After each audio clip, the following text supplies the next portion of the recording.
Méditation du 33e mercredi du temps ordinaire. Pourquoi n'as-tu pas mis mon argent à la banque? Chers frères et sœurs, loué soit Jésus à jamais. En ce 33e mercredi du temps ordinaire, année liturgique A, nous entendons la version lucanienne de la parabole des talents. La particularité de cette version se découvre à travers 3 éléments principaux. D'abord, les destinataires de la parabole. Luc s'adresse essentiellement aux pauvres et parle d'une pièce d'or dont la valeur équivaut à 3 mois de salaire. Ensuite, l'attitude du maître. Chez Luc, le maître donne à chacun une pièce d'or et l'ordre explicite de faire fructifier la pièce d'or reçue. Ainsi, Luc insiste plutôt sur le don spirituel, non quantifiable en réalité. Enfin, il y a les fruits attendus par le maître. Pour Luc, faire fructifier le don reçu consiste à produire plus que le double. Avec une pièce d'or, un serviteur a produit 5 fois plus, un autre 10 fois plus. À travers cette version lucanienne de la parabole des talents, Jésus nous rappelle que nous avons tous reçu un même don de la foi à faire fructifier en l'investissant là où il peut s'épanouir.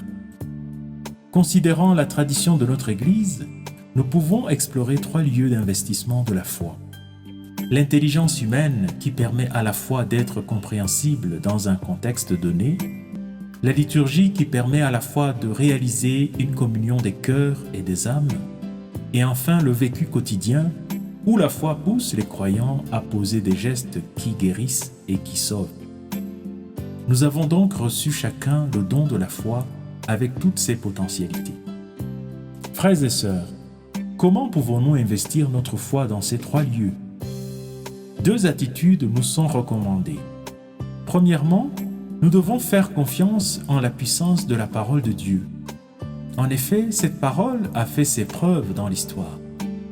Elle a brisé toutes les barrières culturelles, géographiques et temporelles. Elle a produit des saints innombrables et a inspiré beaucoup de peuples et de leaders.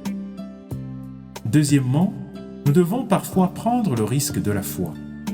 En effet, nous avons parfois tendance à garder notre foi pour le dimanche, pour la messe, et nous hésitons à l'investir suffisamment à l'extérieur, dans le pardon quand nous avons été offensés, dans la défense des sans-voix ou des laissés pour compte, dans un bienfait qui ne recevra peut-être pas de gratitude, et dans d'autres actions quotidiennes qui demandent du courage. Rappelons-nous souvent que Dieu s'est risqué en nous donnant son Fils et qu'il veut se risquer avec nous pour le salut de ce monde. Prions. Seigneur Jésus, tu nous as donné la foi pour que nous portions du fruit qui demeure. Augmente en nous le courage et l'imagination pour que nous fassions fructifier les dons reçus pour ta gloire et le salut de nos frères et sœurs. Toi qui vis et règnes pour les siècles des siècles.